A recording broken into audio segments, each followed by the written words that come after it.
Gold, trusted gold buyers. మీరు తాకట్టు పెట్టిన బంగారాన్ని విడిపించి ఈ రోజు ఉన్న మార్కెట్ ధరకు కొనబడను. అయితే ఫస్ట్ సినిమా హిట్ కొట్టాలంటే అమ్మమే తీయాలి, ఎవరు కామెంట్ చేయరు. సో అమ్మ అంటే ప్రతి ఒక్కరికి రెస్పెక్టే. సో అలాంటి సినిమా చేయాలని ఫిక్స్ అయ్యి నేను మదర్ సెంటిమెంట్ స్క్రిప్ట్ రాసుకున్నాను. రాసి అది ఆర్బి చౌదరి గారికి చెప్పాక ఆయన దగ్గర చాలామంది, రాజశేఖర్కి చెప్పించాడు, నాగార్జునకి చెప్పించాడు, వెంకటేష్కి చెప్పించాడు, విజయకాంత్కి చెప్పించాడు, తమిళ విజయ్కి చెప్పించాడు, ఇంతమందికి చెప్పించారు ఆ కథ. కానీ వీళ్ళెవరు డేర్ చేయలేకపోయారు ఆ కథను చేయడానికి, అంత యాక్షన్ ఉంటుంది అది. సో ఏందబ్బా ఇంత మంచి కథ వీళ్ళు ఎవరేంటి యాక్సెప్ట్ చేయట్లేదు అనేది చౌదరి గారు అనుకుంటూ, సరే ఈలోపు మాయి అని ఒక సినిమా వచ్చింది, తమిళ్లో జస్ట్ యావరేజ్ ఫిల్మ్ అది, బట్ అది చూడు సముద్ర అంటే చూసి నచ్చిందండి నేను చేస్తాను అని అప్పుడు నరసింహనాయుడు జరుగుతుండే బాలయ్య బాబుని అడిగా. ఓకే బాబు ఇట్లా ఇది చేయండి బాబు, నీకు నేను చెప్తాను సముద్ర, అది వేరే వాళ్ళతో చేసేయలే, నేనే చెప్తాను సినిమా అని బాలయ్య బాబు నాకు చెన్నకేశవరెడ్డి చెప్పారు, ఆఫర్ చేశారు. అప్పుడు ఏంటంటే నేను సింహరాశి చేద్దామని చెప్పేసి చౌదరి గారు మేము అనుకున్నాగానే అప్పుడు రాజశేఖర్కి ఆర్బి చౌదరి గారు చెప్పారు ఇట్లా సింహరాశి సినిమా, ఆ సినిమా పేరు మాయి అనమాట, తమిళ్లో శరత్ కుమార్ చేశాడు. సో డైరెక్ట్గా ఇద్దరు డైరెక్టర్లు ఇస్తాను, ఇద్దరు ఎవరో ఒకరిని సెలెక్ట్ చేసుకో. అప్పుడే నిన్నే ప్రేమిస్తాను రిలీజ్ అయ్యి షిండే ఉన్నాడు డైరెక్టర్. షిండే అని ఫస్ట్ ప్రజెంట్ హిట్ ఇచ్చున్నాడు, సముద్ర అని అప్కమింగ్, నీకు కూడా కథ చెప్పాడు ఒకసారి అని చెప్పగానే లేదు సముద్రాకే ఇద్దాం, సముద్రాలో ఆ షార్ప్నెస్ నాకు నచ్చింది, సముద్రాకే ఇద్దాం అని రాజశేఖర్ అన్నాడు. ఆ మాట రాజశేఖర్ గారు చెప్పడం వల్ల నాకు ఈ సినిమా ఫస్ట్ ఛాన్స్ ఒకటి. రాజశేఖర్ గారు అంటే అప్పుడు ఇప్పుడు నాకు ఈ కృతజ్ఞతా భావం.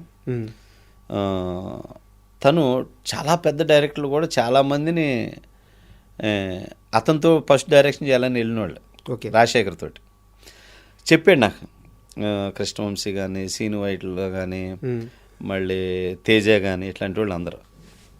సో తను చెప్పాడు ఇట్లా అని చెప్పేసి అట్లాగా నేను సింహరాశి చేయటం.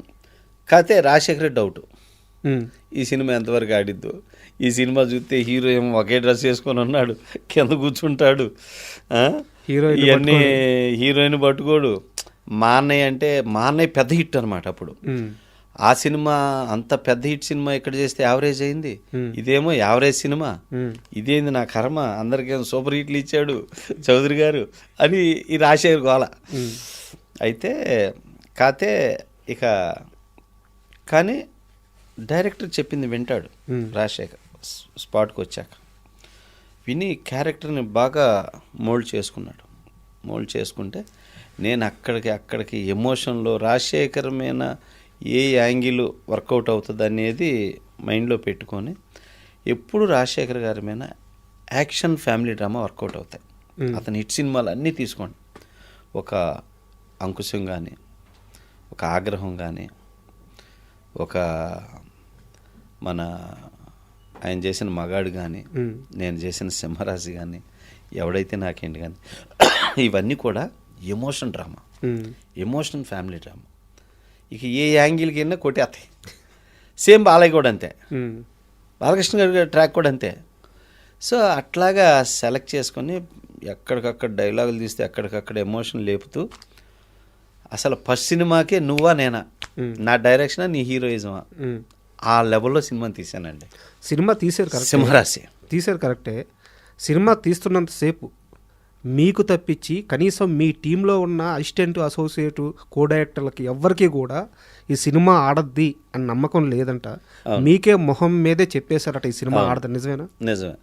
నేను అడిగాను నా సినిమా వర్క్ చేసేవాళ్ళని, దగ్గర ఒక 100 మందిని అడిగానండి. అరే ఇది సినిమా ఏంటి చేయొచ్చా? వామ్మో ఇదేం సినిమా అన్న, ఆడు నేల మీద కూర్చుంటాడు ఆర్టిఫిషియల్గా లేదా, ఆడు ఒకే డ్రెస్ వేసుకుంటాడు ఎవడన్నా ఆర్టిఫిషియల్గా లేదా, తల్లికి కుష్ఠరోగాన్ని ఎవడన్నా చూస్తాడన్న సినిమాలో, కుష్ఠరోగం తల్లి పట్టుకోకపోతే అమ్మాయిని పట్టుకోడా, తల్లికి పెళ్ళడానికి తేడా లేదా, ఏందన్న ఈ సినిమా, సినిమా ఇది ఆడదు అని ఇలా మొఖాన్ని చెప్పేవాళ్ళు. ఉమ్. కానీ ఎవరు అన్నా కూడా నేను ఏమీ పట్టించుకోలే. నాకు ఇది ఒక స్టోన్ దొరికింది, ఈ స్టోన్ నేను వజ్రం చేయాలి, ఉమ్. ఎక్కడికెక్కడ చెక్కాలి దీన్ని, అదే పెట్టుకున్నా. చాలా వరకు మార్చేశారు. చాలా ప్రతి సీన్లో బెటర్మెంట్ చేసుకొచ్చానండి. అట్లా చేసుకొచ్చి ఫస్ట్ టైం అబ్బా ఏమి కథ తీసుకొచ్చావయ్యా అన్న ఏకైక వ్యక్తి సిరివెన్నెల సీతారామ శాస్త్రి. ఆ పాట రాసేటప్పుడు అమ్మ అమ్మ అని నన్ను పిలవకరనే సాంగ్ ఉంది కదా, అది చేస్తూ ఏమి సిచ్యుయేషన్ అయ్యా సముద్ర, ఇంత మంచి కథ తెచ్చావయ్యా అని ఫస్ట్ టైం ఆయన నోటి నుంచి అన్నాడండి.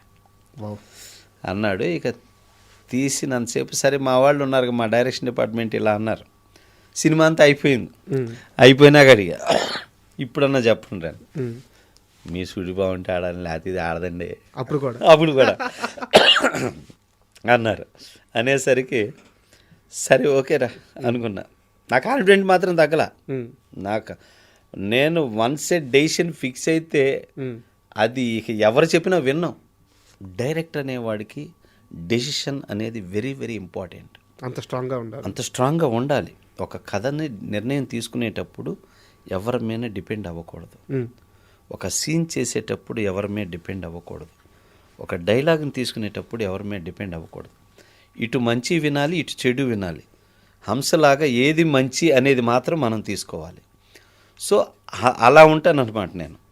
వన్సే అడిగి చేసిన తర్వాత ఇంకే నో చేంజ్ అనమాట. ఇంకెవరు చెప్పిన విన్నాం.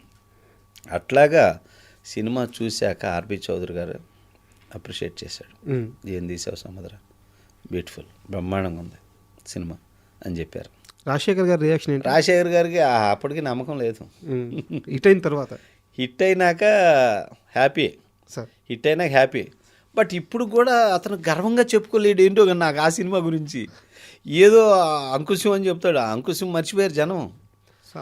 అంకుశం గొప్ప సినిమా అది అయిపోయింది. దాని తర్వాత మైల్ స్టోన్ సినిమా ఏదంటే రాజశేఖర్కి ఓన్లీ సింహరాశి. ఇప్పటికీ చాలా మందికి ఇప్పుడు జనరల్గా రాజశేఖర్ సినిమాల్లో అంకుశం, సింహరాశి, ఇంకో సినిమా వేస్తారు. వీటిల్లో 50% ఆడియన్స్ మార్కులు సింహరాశి. అంటే అది చాలా మా ఏజ్లో మనకి టాప్ అంకుశం. ఆ తర్వాత మైల్ స్టోన్ సినిమా ఏంటంటే సింహరాశి. అంత గొప్ప సినిమా అతని లైఫ్లో కాదు, ఇంకో జన్మ ఎత్తినా కూడా తీయలేడు. అంత గొప్ప సినిమా సింహరాశి. అంటే ప్రతి యాక్టర్కి ఒక సినిమా ఉంటుందండి, మైల్ స్టోన్ సినిమా చెప్పుకునేవి. నా లైఫ్లో కూడా one of the best movie సింహరాశి. అంత గొప్ప సినిమా అండి. దానిలో గొప్ప ఫిలాసఫీ ఉంది. ఒక తల్లి, ఆ సినిమా చూస్తే ప్రతివాడు తల్లిని ప్రేమించి తీరాలి, అంత ఇన్వాల్వ్మెంట్ ఉంటుంది. ఒక లైఫ్లో ఒక మనిషి నమ్ముకోవాల్సింది ఇది అని బతికి ఒక ఫిలాసఫికల్ క్యారెక్టరైజేషన్ అద్భుతం. దాంట్లో ఒక సేవ అనేది ఎలా అనేది ఉంది. ఇన్ని యాంగిల్స్ ఉన్నాయి ఆ సినిమా. అట్లా చేస్తే నాకు ఎక్కువ పబ్లిక్ నుంచి వచ్చిన అప్రియేషన్ ఏంటో తెలుసా అండి? అబ్బా ఏమి డైరెక్షన్ సార్ మీది, దండం సార్, మీకు అద్భుతంగా చేశారండి. ఏందండి ఆ అమ్మాయి ఒక వేసి వచ్చి ఇడిమే పడుతుంటే నీలో మా అమ్మ కనపడుతుందమ్మా, బట్టలు తీసుకెళ్ళమ్మని పెట్టాను, ఏం డైరెక్షన్ సార్ మీది అని చెప్పి ఆడియన్స్ చెబుతూ ఉంటే మైండ్ బ్లోయింగ్ అనమాట. అలాగే మళ్ళీ హీరో సినిమా అంతా కూడా అమ్మాయిని ఒక్క చోట కూడా అట్లా టచ్ చేయడండి.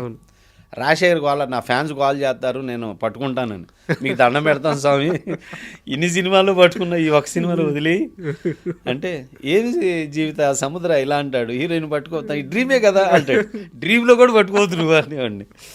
అట్లా చాలా హ్యాపీ చేశాడు రాజశేఖర్. అందరం చాలా చక్కగా చాలా హ్యాపీగా చేసాము. తనకు కూడా అండి నా నిర్ణయం, నా డెసిషన్ అంటే బాగా నమ్ముతాడు రాజశేఖర్.